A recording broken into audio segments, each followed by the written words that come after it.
Astăzi vreau să continui cu cum să consiliezi. Consiliere vine de la cuvântul a sfătui. În Biblie asta e cuvântul pe care îl regăsim de cele mai multe ori. Căutați pagina unde se află schița mea ca să vedeți salamul acolo. Ca și ne-am amintit salam, când a întrebat colega voastră despre salam. Și veți căuta taberiști de salam în special. Sunt și altele pe lângă salam. Ok? Vă aduceți aminte despre o disciplină, începe cu un ton pe care îl dai, începând cu tema taberei, cât de dedicație liderii de la tot ce urmează acolo să se întâmple, cât de cu inimă au venit să facă tot ce fac. Asta va avea impact peste taberii și atunci ei spun, domnule, tabăra merge în direcția aceasta, noi am crezut că poate merge în toate direcțiile, cum vrem și noi și nu știu ce, dar după o zi sau două, tabăra prinde turații, pentru că liderii sunt focusați pe direcția stabilită. Legat de consiliere, care înseamnă sfătuire, în tabără veți avea copii creștini și copii care ei pot să spună că sunt creștini, dar ei n-au experimentat această viață cu Dumnezeu. Iată, la cei care sunt creștini, dar trec prin anumite frământări sau probleme, veți avea ocazia să-i consiliați. Cei care n-au experimentat viața cu Domnul, veți avea ocazia să le spuneți Evanghelia. Că cei care nu au experimentat viața cu Domnul, la ei nu face sens sfatul lui Dumnezeu. Ei nu sunt născuți din nou, spunem noi, da? Ei n-au această percepere a vieții împreună cu Domnul, încât pentru ei înțeleg ce le spui, că uite așa trebuie să faci, uite așa, dar nu face sens. Pentru că sens face după cuvântul Domnului numai persoana care este născută din Dumnezeu, care are această legătură cu Dumnezeu. Așa că, în special, voi vorbi despre cum să sfătuiești pe cei care sunt creștini, dar încă trec prin frământări care merită atenția noastră sau slujirea noastră, da? Și pentru că vom avea odată în școala aceasta un curs aparte de consiliere, da? Mai târziu. Acum împărtășesc doar niște pași. Le spunem noi elementele de bază în consiliere.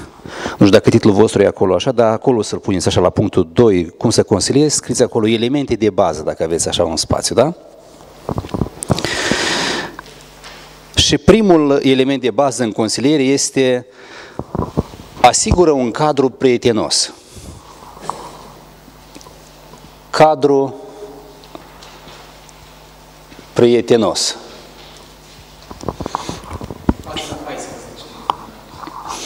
În studiu, da? Apostolul Pavel spunea că zi și noapte v-am sfătuit sau v-am consiliat cu lacrimi. Vă dați seama că lacrimile vorbesc despre mai mult decât învățătorul sau liderul, cel care dă niște direcții și spune așa să execuți, așa să facem. Se trece de la postura aceasta de așa să facem la a plânge, a retrăi într-un mod personal cu persoana, cu cel din fața ta, care are nevoie acum de o sfătuire particulară. Liderul și învățătorul învață la grup mai larg, de la 2, 3, 4 în sus, da? Consilierea în mod special se adresează 1 la 1, da? Aduc cuvânt din Biblie pentru cel din fața mea, dar până fac aceasta, creez acest cadru prietenos.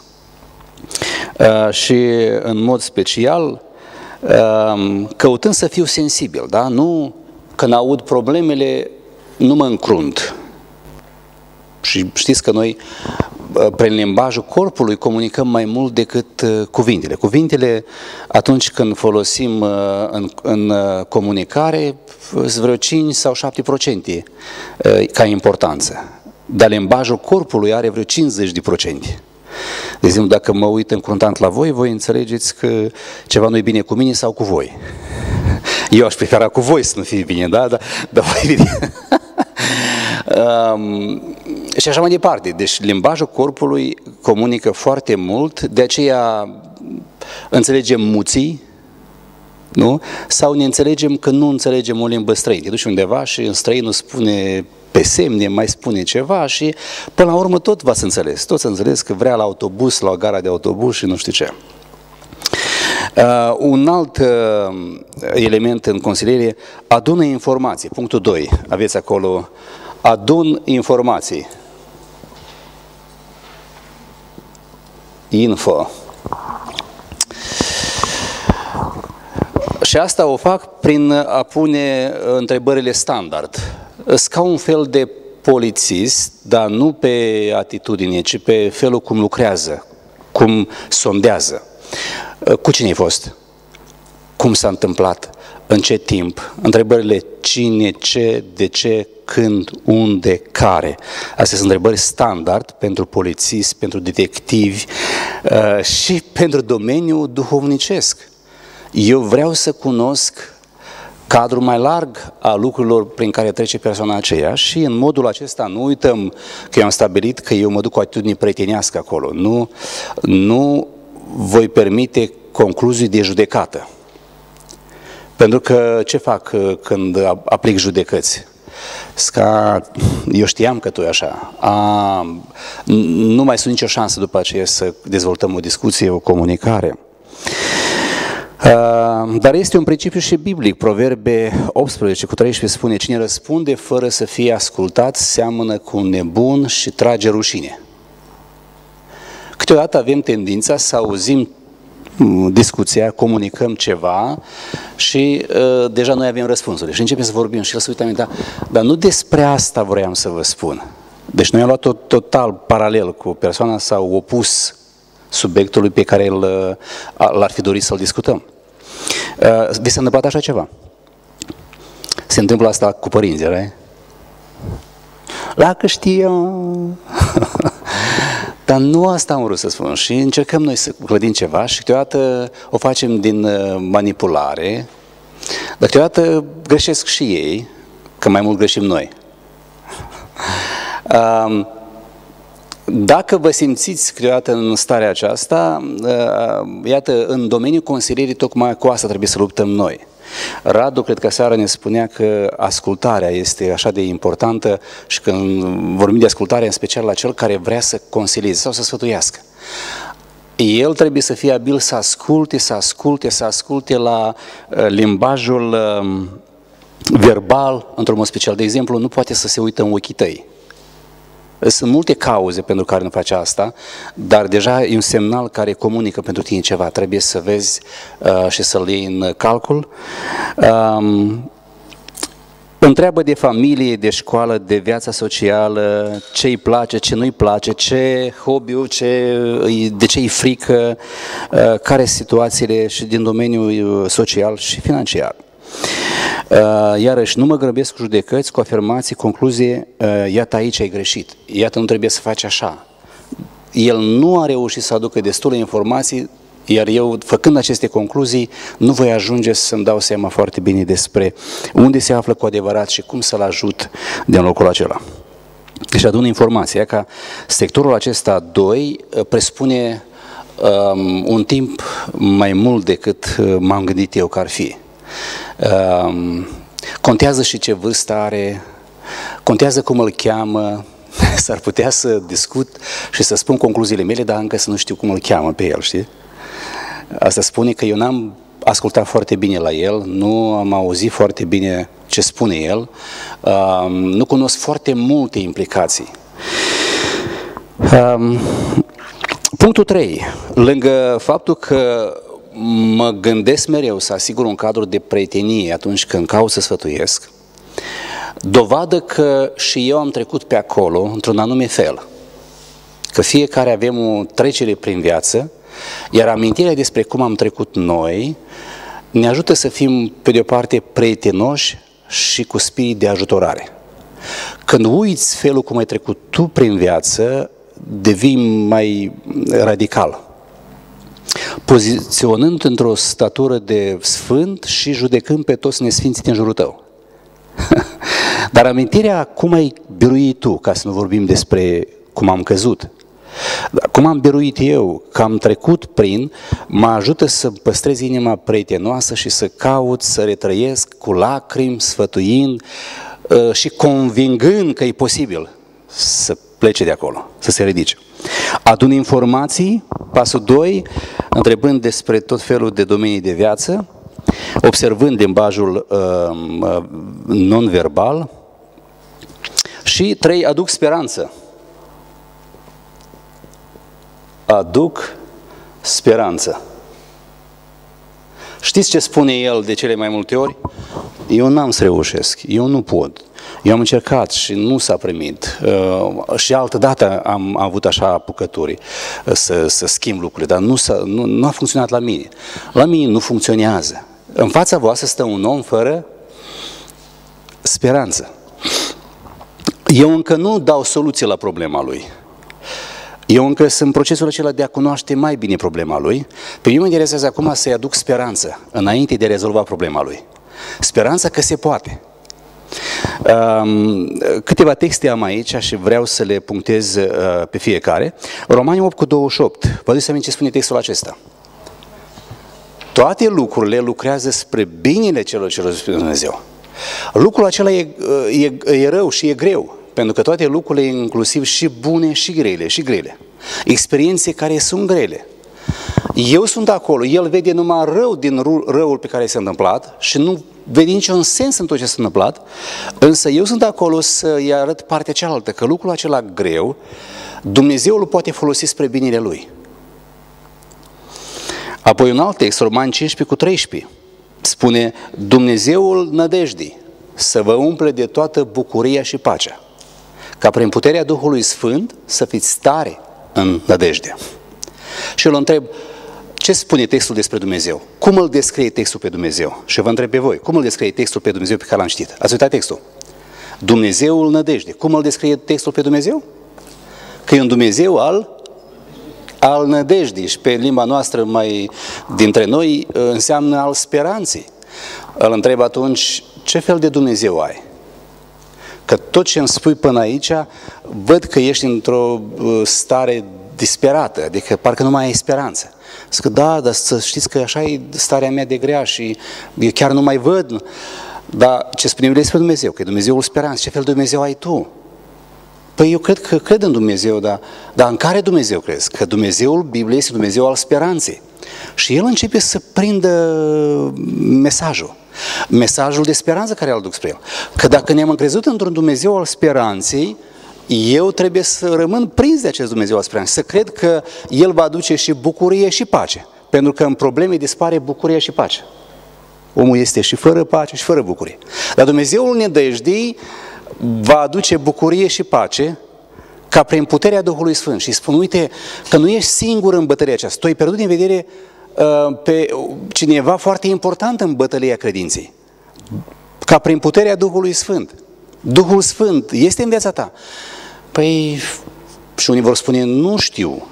Și îți dai seama cu un creștin care este la început de cale sau care n-a fost crescut bine sau care n-a ajuns să crească în credință așa cum ar fi trebuit să crească. N-a avut un învățător lângă el în biserica lor. Poate biserica să fie mare de tot sau cu multe posibilități. Dar pe el nu l-au integrat într-o creștere de credință concretă, din loc în loc, în niște doctrine de bază, să știe că în credință nu mai este singur, că credința este nu urmarea unor reguli, ci relație personală cu Domnul Iisus, în care umbli în fiecare zi. Duhul Sfânt este însoțitorul, călăuzitorul și el spune, dai, nici n-am auzit măcar despre lucrurile acestea. Iar eu sunt acolo, consilierul, sfătuitorul, să-l miros. Eu îi aduc speranță, dar eu deja primesc și mesaje din partea lui că nu cunoaște habar despre Duhul Domnului care ar fi trebuit să știe că îl însoțește și că vine să aducă puterea prin care să fie victorios în credință. Și trebuie să vorbești despre Duhul Sfânt în viața acestui creștin. Trebuie să vorbesc despre ce fel de Dumnezeu are. Că după evidențele atitudinii lui, Dumnezeul lui este un Dumnezeu fără speranță. Adică când are bani, e un Dumnezeu al speranței. Când nu mai are bani, s-a dus și speranța și cu Dumnezeu cu tot. Adică ne-a schimbat Dumnezeul. Sau am un alt fel de Dumnezeu. Observați, momentul acesta de a aduce speranță, folosind acum texte din cuvânt, Biblia, asta presupune că eu pătrund aceste texte, mă analizez pe mine ca sfătuitor, eu cum stau în această stare de Dumnezeu al speranței? Este Dumnezeul meu unul al speranței? Cum trec eu prin situații grele, probleme financiare, probleme de relații, probleme de nu știu ce, tensiuni? Mai am speranța să mă ridic de acolo, spune, Dumnezeu mi-a dat încă 9 zi ca eu să pot rezolva problemele, pentru că e Dumnezeu al speranței. El îmi va da bucurie și pace. El îmi dă bucurie și pace. Eu trăiesc astăzi prin puterea Duhului Sfânt. Eu, după mine, sunt foarte slab, dar eu trăiesc prin puterea Duhului. Duhul Sfânt al lui Dumnezeu. Eu chiar cunosc cum Dumnezeu mă întărește prin Duhul Sfânt. Eu chiar cunosc cum Dumnezeu mă călăuzește, chiar cunosc cum Dumnezeu mă mustră. Mă analizez pe mine în starea aceasta, asigurându-mă că eu stau bine așezat pe credința în Dumnezeul speranței, prin care Duhul Sfânt este însoțitorul meu, eu voi avea mare impact peste viața. Ei vor fi foarte plăcut impresionați să vadă un alt gen de credință. Apropo, s-ar putea să vă dați seama că nici n-a experimentat credința cel din față. Și acolo mă ocup de el să-i prezint Evanghelia, vestea bună, ce înseamnă că tu crezi în Domnul Iisus. Și multe alte implicații. Un alt text atunci când aduc speranță este Romani 15:4. Nu știu dacă aveți cineva la îndemână să citiți. Vreau să citiți textul acesta, vă rog. Tot ce a fost scris mai înainte a fost scris pentru învățătura noastră, pentru ca prin răbdarea și prin mângâierea pe care o dau Scripturile să avem nădejde. Tu vei primi nădejde dacă îți vei deschide inima la învățătura Scripturii. Așa că vreau să luăm porțiuni din Scriptură, iar tu trebuie să ai această înțelegere în inima ta și credință că ele, Scripturile aduse în viața noastră, prin citire, prin memorare, prin meditare, vor aduce nădejde. Eram în pregătirea de botez și unul din frați Stas spune, de când citesc cuvântul lui Dumnezeu, eu am așa un gust de viață. E un alt fel de a spune. Probabil că cei mai mulți puteți mărturisi lucrul acesta, adică cuvântul lui Dumnezeu, când l-ați avut îndeajuns în viața voastră, El v-a asigurat lumina și v-a asigurat curajul și speranța. Așa. Un alt băiat mi-a mărturisit una cealaltă, de când citesc cuvântul, eu am așa un sens de viață. Asta e mare afirmație. Sens de viață. Asta îmi spune că sunt oamenii în viață trăiesc de multe ori fără sens. Ei se îmbracă ca noi și noi ca ei, încearcă să arate ca ceilalți, dar ei știu în străfundul inimii că n-au sens. Dar când l-au găsit pe Domnul și când își hrănesc sufletul cu al lui cuvânt, au făcut, sau s-a întâmplat cu ei, așa cum spune Pavel, cuvântul lui Dumnezeu a adus nădejde în viața mea, a adus sens. Ca prin învățăturile pe care le avem, să căpătăm speranță. Un alt text care aduce speranță, 1 Corinteni 13:10. Nu v-a ajuns nicio ispită care să nu fi fost potrivită cu puterea omenească. Și Dumnezeu, care este credincios, nu va îngădui să fiți ispitiți peste puterile voastre, ci împreună cu ispita a pregătit un mijloc ca să o puteți răbda și să ieșiți din ea. Iată, astfel de text de speranță trebuie să fie în mintea noastră. Pentru ca ele să lucreze la inima noastră și atunci când vom împărtăși speranța să fie transmisă de la inimă la inimă. Și îl întreb, ce spune textul acesta? Da, tu știi ce greu, că tu n-ai trecut pe aici, că tu n-ai experiența aceasta ca mea și e adevărat. Nu toate experiențele grele trebuie să le trec eu ca să știu ce înseamnă ele. Dar de altă parte, cuvântul lui Dumnezeu pot să-l transmit cuiva care o duce mai greu ca mine sau care trece o experiență mai grea ca mine pentru speranță. Ca de exemplu, tu crezi acest cuvânt al lui Dumnezeu? Da, eu cred în Biblie, eu numai cu Biblia, mă culc cu Biblia. Poate că spune, da? Adică îți comunică că e o atașare. Dar când în mod concret aplic un text sau caut să-l aplic sau să aduc lumină cu el, îmi dau seama că nu e legătură între el și cuvânt, da? Hai să vedem ce spune textul. Orice încercare, oricât de mare n-ar fi, a fost potrivită situației tale, puterii tale. Unul poate atâta, dar unul de 2 ori mai mult. Dumnezeu te-a găsit în stare să treci greutatea aceasta de 2 ori mai mult decât mine. Și El spune că nu va îngădui să fie peste puterile tale. Ba mai mult, ce aflăm despre Dumnezeu? Și trec prin text, că Dumnezeu e credincios, adică Dumnezeu chiar nu va îngădui vreodată vreo încercare să fie mai mare ca să mă dărâme, să mă doboare. Iarăși, din nou, El poate să fie, cum să spun, ca pentru prima dată în astfel de timpuri de explicație a acestor texte simple de altă parte, dar ținta mea este să aduc speranță. Acceptă și primește prin credință că nu e mai mare încercare prin care treci decât tu poți răbda. Dumnezeu te-a potrivit. Dumnezeu este credincios. Așa Dumnezeu avem. Când va veni data viitoare o încercare, treaba ta nu e să cazi în disperare, ci să-ți aduci aminte cine e Dumnezeu și ce a făcut pentru tine. Doamne, mulțumesc că și încercarea aceasta prin care trec, care e așa de grea, care stoarce lacrimi, nu e mai mare de puterea mea pe care mi-ai dat-o. Care e mai mare decât mine o dai lui Ion, care e de 2 ori mai puternic decât mine, da? Tu așa ai promis și eu așa cred promisiunile. Pentru că totdeauna voi fi tentat să cred experiența și să-mi păstrez ochii pe greutatea experienței și să spun, ce tragedii peste viața mea, ce greutăți, ce probleme, sau să-mi ațintesc privirea pe căpetenia credinței noastre, adică Iisus. Și să ascult la ce spune Iisus cu privire la problemele prin care trec. Și să ascult ce spune Iisus cu privire la cum eu sunt capacitat să trec prin astfel de experiențe. Un alt text, vă rog să la 1 Petru 1:13 să citiți. Dacă vrea să cineva să găsească textul, 1 Corinteni 10:13, nu, iertați-mă, 1 Petru 1:13.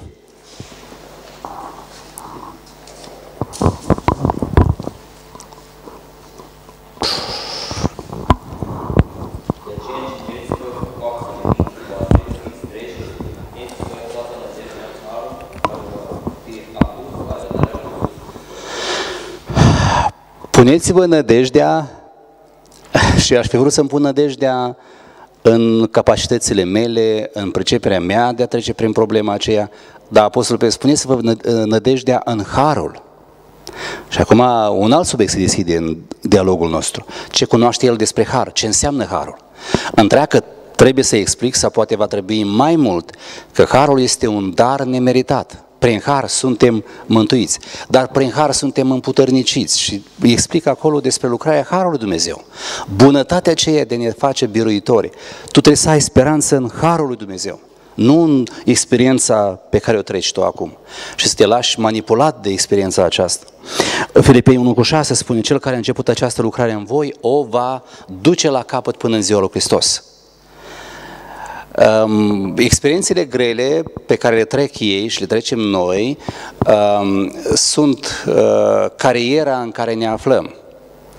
Asta e o altă imagine importantă pe care trebuie să o știe creștinii, că atunci când se întorc la Domnul nu duc o viață mai bună, dar se pare că încep o viață mai complexă. Ei într-un mod mai profund percep lucrarea lui Dumnezeu în viața lor. Despre ce e păcat, uitați-vă, unii trec peste păcat considerând că așa este viața. Dar unul care a fost născut din nou are lupte. Și vedeți ce mare diferență între unul creștin și un necreștin. Habar n-are, în jur, colo, trăsnește dincolo și așa mai departe, dar unul care s-a întors la Domnul, născută inima, îi se schimbă gândirea, el ies cuvintele, dar își dă seama că de la ființa veche. Adică o provocare dublă duce cel creștin, o luptă mai profundă, o simte mai tare. Dar încurajarea este, da, de când ne-am întors la Domnul nu înseamnă că o duce mai bine, dar că se face lucrare mai profundă în ființa noastră. Iar asta se reflectă în provocări de un fel sau de altul. Însă speranța este că cel care a început această lucrare în voi de transformare în asemănarea Domnului Iisus o va duce la sfârșit până în ziua lui Hristos. Și de asemenea putem să folosim 3 domenii de mărturii. Evrei 11 este o listă de martori ai credinței sau martiri ai credinței. Și acolo să vorbim despre Iosif. Și spui, Iosif a fost ispitit, la 17 ani a fost pus într-o situație delicată, o femeie potifăreasă, adică soția lui Potifar, uite ce situație a aruncat, l-a pus într-o postură delicată, că precum s-a dat la ea, ăsta a auzit, a venit acasă soțul și l-a închis pe Iosif, pe când lucrurile stăteau invers. Dar Iosif mai degrabă a ales să fugă decât să se compromit. El era departe de casă, departe de biserică, departe de familie, departe de toți care îl cunoșteau. Era străin. Putea să facă ceva în ascuns și să spună, nu mă vede nici părinții, nici biserica, nici colegii, nici nimeni. E odată, că femeia asta numai odată vrea.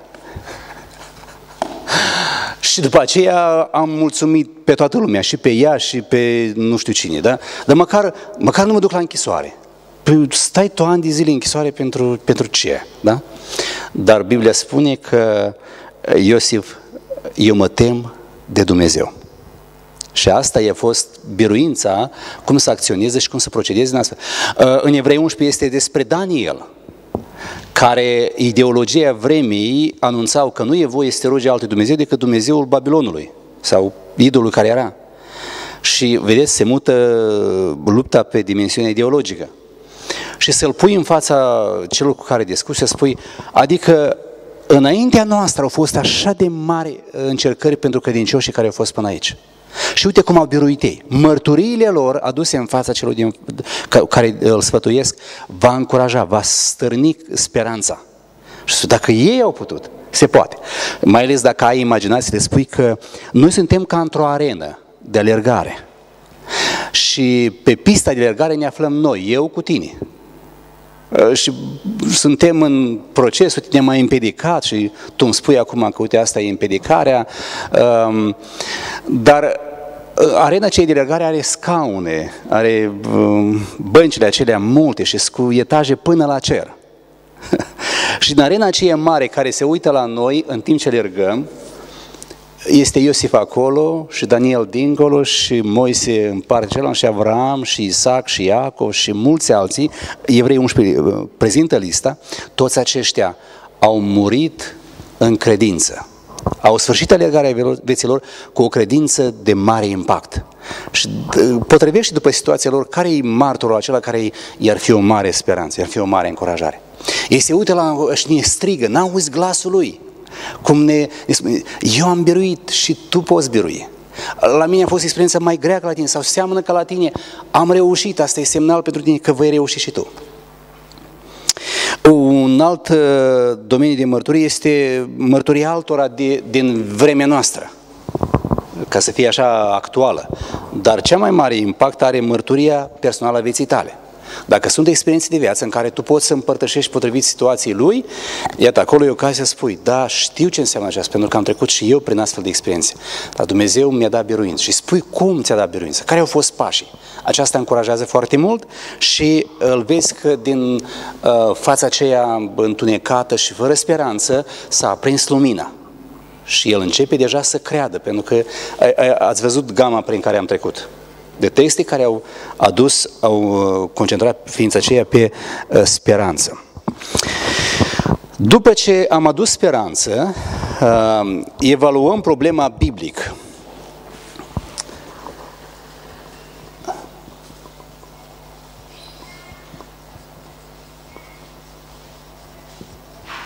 Biblic. Trebuie să determin dacă păcatul prin care a trecut este un accident sau mod de viață. Accident prin constrângere, da? De exemplu, a furat ceva, dar a fost așa de manipulat de un alt coleg sau alt personaj, încât a făcut, dar inima lui nu era acolo. Dar el a fost constrâns. E un păcat prin constrângere, e un păcat prin accident, prin impunere și mai departe. El este foarte vinovat și îți dai seama despre tot ce povestește, cât de greu se simte și cât de rușinat și mai departe. Și dacă e mod de viață ca păcat, adică e hoț de când l-a făcut mama. S-a obișnuit cu lucrul acesta, a crescut, dar iarăși, pentru că e născut din nou, el retrăiește așa de profund vinovăția a astfel de păcate. Și făcând diferențierea aceasta mă ajută cum să tratez un gen de păcat și alt păcat. Da? Prin constrângere este o procedură, adică a fost constrâns să păcătuiască, într-un fel o tratez, dar dacă e mod de viață, acolo am treabă mult mai multă. Un alt lucru, folosește ceea ce îți spune ca să-l ajuți să-și cunoască inima. De foarte multe ori, oamenii ar dori să nu păcătuiască, dar în același timp păcătuiesc pentru că nu cunosc inima. La Iacov, capitolul 4, nu știu unde e Biblia ce e mare, dacă pot să o am. Acolo pe ambon.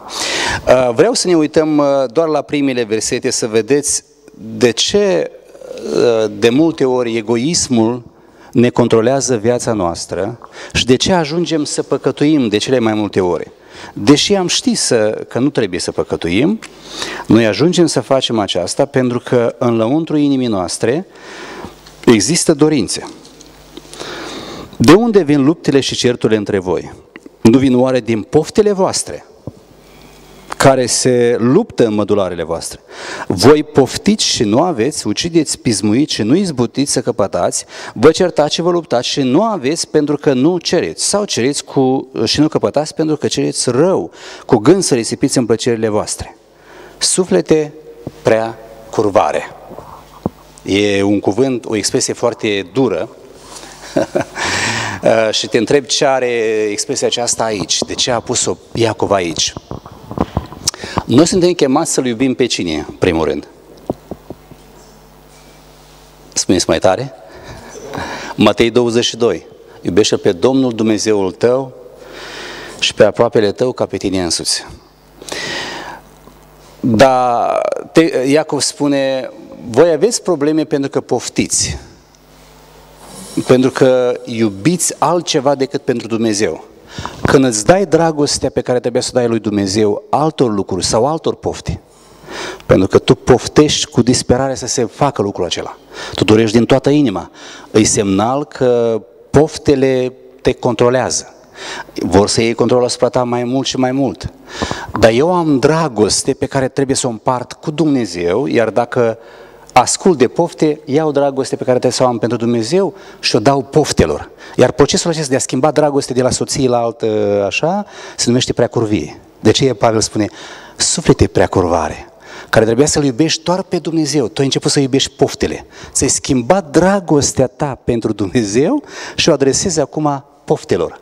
Și le dai urechea ta lor și spui, ei, da, nu e voie, dar cum să facem să ne vadă nimeni așa, hai să vedem cum colaborăm așa. Ia că schimb dragoste, dau atenția și inima mea poftelor.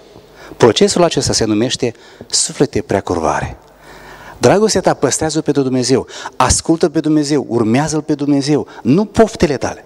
Ele te duc și te zăpăcesc. De nu mai ajungi decât cum numește Biblia. S-ar putea să fie surprins, însă citind în felul acesta cu el Scriptura, ajutându-l să-și vadă pentru cine este dragostea lui. S-ar putea să se vadă și el că e suflet prea curvar, care și-a luat dragostea pe care trebuie să o aibă pentru Dumnezeu și a orientat-o pentru poftele lui.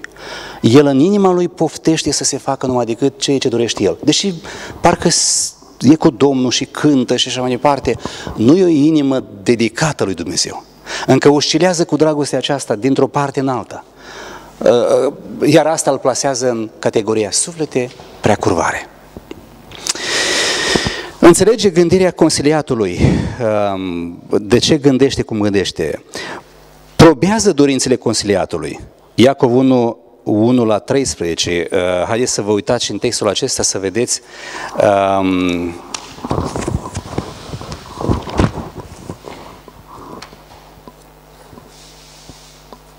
Iacov 1, 13. Nimeni când e ispitit să nu zică sunt ispitit de Dumnezeu, căci Dumnezeu nu poate fi ispitit ca să facă rău și El însuși nu ispitește pe nimeni, ci fiecare e ispitit când este atras de pofta lui însuși și momit. Apoi pofta când a zămislit dă naștere păcatul și păcatul odată făptuit aduce moarte. Du-mă înșelați spre iubiții mei frați. E foarte legat textul acesta din 1 Iacov, cel din 4. Nu căutați vinovați în afara voastră. În primul rând, oamenii din afară, situații din afară, doar au scos la iveală ce este în inima voastră. Da, dar eu am înjurat că ăla m-a călcat pe picior, da? El te-a călcat picior, dar nu el ți-a dat înjurătura. Înjurătura era în inimă, el doar a accesat-o afară să iasă. O dat acces pe folder, știi? Și inima noastră care strânge în ea ca un folder, în experiențe grele scoate exact ce este. Gura scoate ce este inimă. Iisus spunea, din prisosul inimii, din avutul inimii, din ceea ce e strâns în inimă, scoate gura afară. Și asta, pe de o parte, ne rușinează, ne apasă, dar de altă parte trebuie să fie o mare, cum să spun, e o mare slujire pentru noi. Că atunci când iese în afară lucruri rele, ne dăm seama ce este în inimă și știm ce avem să facem, ce avem să curățim. Nu oamenii sau experiențele din afară sunt problema. Ele, apropo, sunt îngăduite de Dumnezeu ca în sfârșit să vedem ce este inima noastră. Să vedeți că acolo este poftă. Nu dați vina pe Dumnezeu, că Dumnezeu ne ispitește, că oamenii sunt răi, că sunt sărăcii în țara noastră, și e sărăcie în țara noastră. Dar toate acestea sunt conjuncturi care arată ce este inima, că în inima voastră este poftă. Și că pofta aceea vă duce la moarte și așa mai departe. Și voi ați schimbat dragostea pentru Dumnezeu, dând atenție și dragoste pentru pofte. Și atunci vă războiți și vă bateți și vă bate până la urmă. Iată câteva aspecte cum să evaluăm problema biblică, adică să-l ajut să gândească corect. Da, tu nu știi cum e la mine. Păi nu, că pofte ai. Uite ce se întâmplă cu poftele acestea, uite ce fac ele, uite cum te provoacă. Voi aveți textele care vin dat acolo, da? Al cincilea element în consiliere, adu instrucțiuni biblice. Instrucțiuni biblice. De foarte multe ori suntem tentați să dăm sfaturi pe care le-am auzit la părinți și pot fi bune, în care noi am crescut, ne le-am păstrat cu acuratețe și intacte, chiar dacă s-a vorbit așa de mult în biserică sau am făcut studii, noi nu ni le-am schimbat. Și în cele din urmă începem să sfătuim prin ele. Acum, slavă Domnului că multe sunt bune. De exemplu, ai văzut relația dintre mamă și tată în aspectul bun, asta te marchează și asta devine un tipar pentru tine, dar în același timp va fi și sfatul pe care tu îl vei da altora. Dar în același timp să fi fost tipărit de lucruri nu chiar sfinte în viața mea, fie de la părinți, fie de la cei din jurul meu, fie de la profesoara primară sau de la secundară, oarecum am luat-o ca o normă de viață, n-a mai fost schimbat în procesul de transformare, pentru că, nu știu, nu s-a ocupat cineva de mine și eu să judec și sfaturile după aceea pentru cineva prin acele prisme sau tipare formate pentru mine. Ei, de aceea trebuie să mi-aduc aminte că eu în consiliere trebuie să aduc instrucțiuni biblice, nu sfaturile mele. De aceea este foarte important să ați avut, cred că la începuturi, înainte de toate rugăciune. Mă rog lui Dumnezeu ca să mă facă sensibil să nu aduc sfaturi de ale mele, de după ureche. Dar care sunt sfaturile lui Dumnezeu în Scriptură pentru situația pe care o am în fața mea? Câteva lucruri aici. E foarte important să cunosc Scriptura. Apropo, cei care ați auzit sau și practicați să citeți Scriptura de la un capăt la altul, mă ajută ca să mențin panorama Scripturii proaspătă pe fiecare an.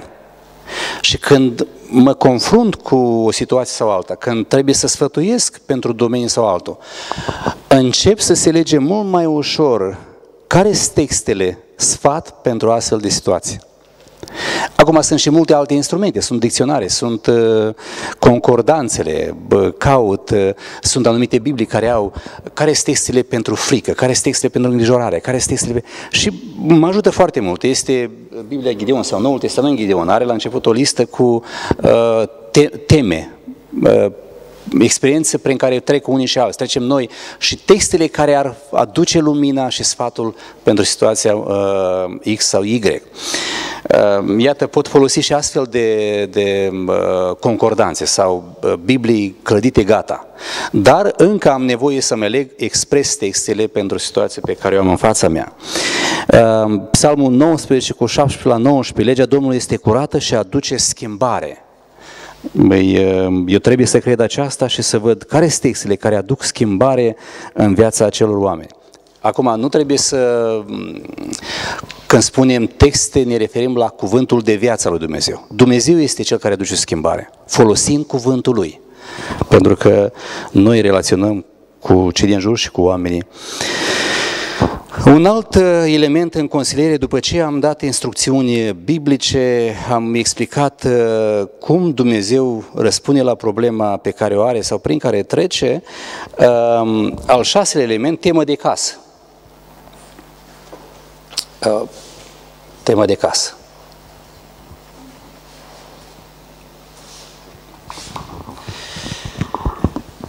E ca și la școală, dacă vreți, dacă îmi dă temă de casă profesorul, eu am șanse să rețin mai bine tot ce s-a predat, dar dacă nu îmi dă temă de casă, riscul este ca să rămână foarte puțină informație care ulterior să aducă schimbare pentru materia pe care am trecut-o.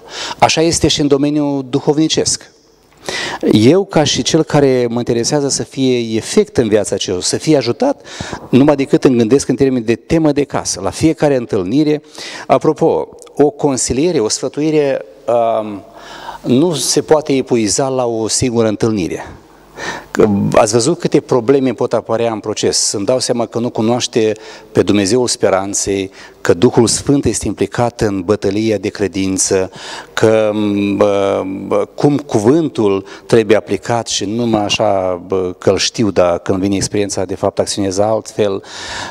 Și îmi dau seama că voi avea o întâlnire despre Duhul Sfânt în viața unui credincios, o altă întâlnire despre cum să memoreze Scriptura, o altă întâlnire cum să practice rugăciune, o altă întâlnire cum să...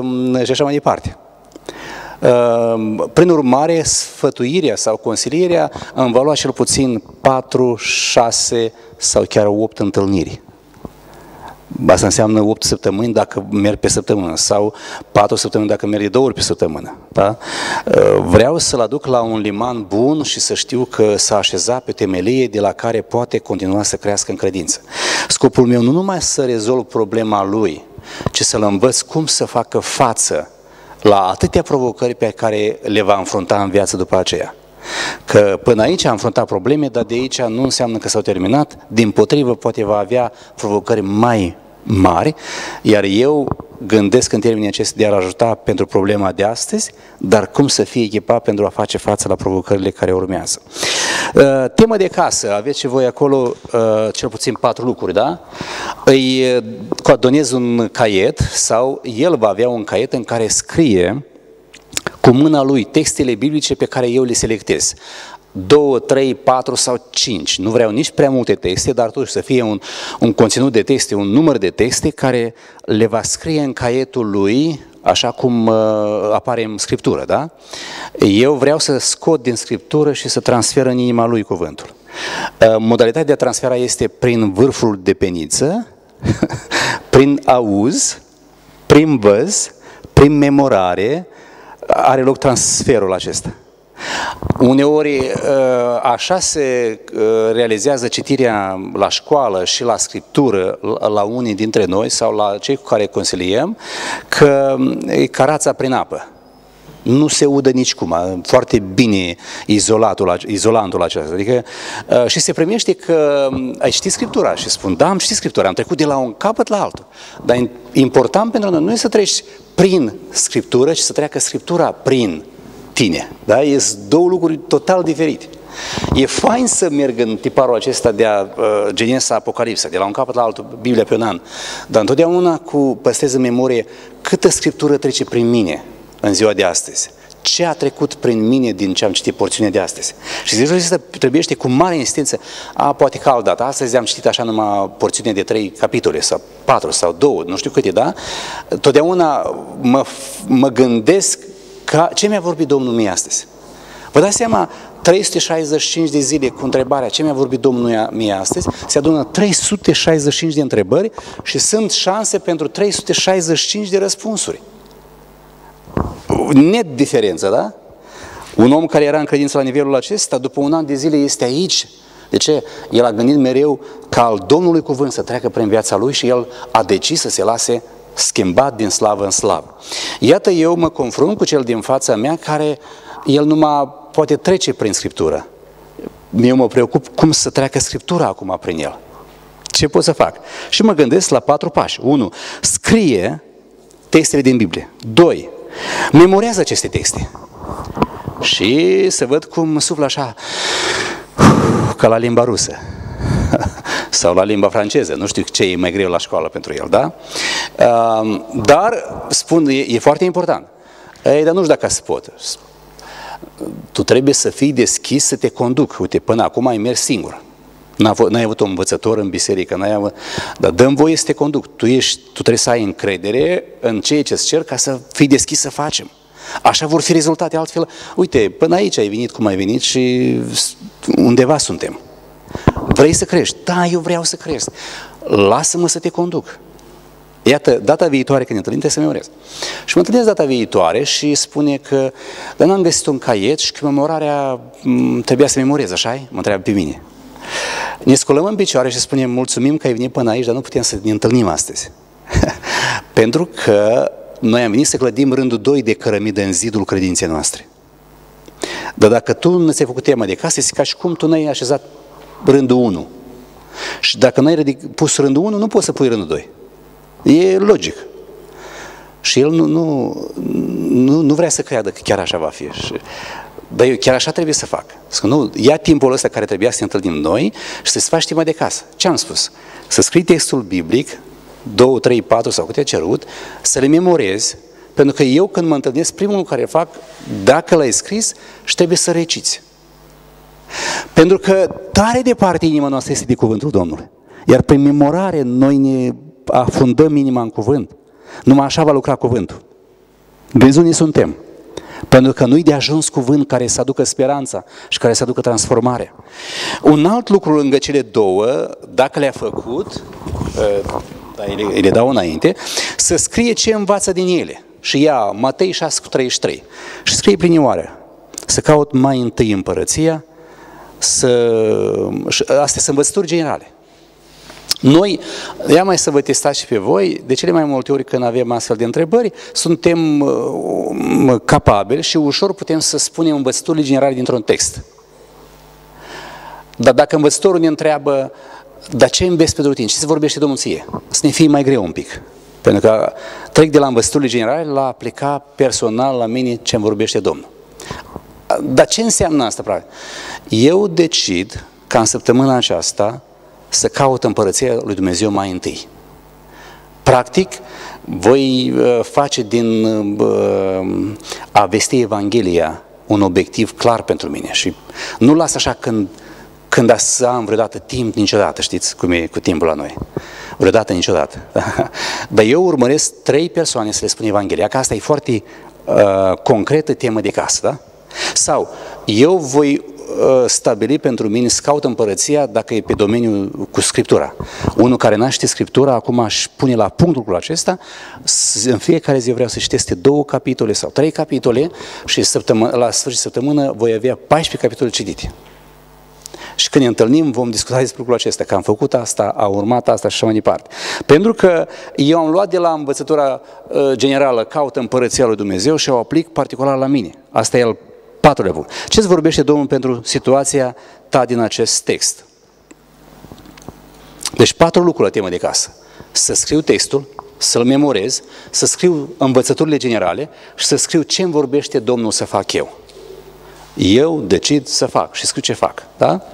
Iată, astea, dacă vrei, standard ca temă de casă și mă ajută să urmărim concret pașii pe care să-i avem. Și respectiv îi cer să fac o listă despre dacă sunt probleme de mânie sau de ceartă cu cei din casă sau de nu știu ce alte probleme, în ce zi s-a certat, ce factori au influențat, ca să-mi dau seama unde mai este el cu a asculta mai mult de poftă decât de Domnul. Cât de abil a fost să nu-și mai împartă dragoste pentru Domnul cu dragoste pentru pofte, da?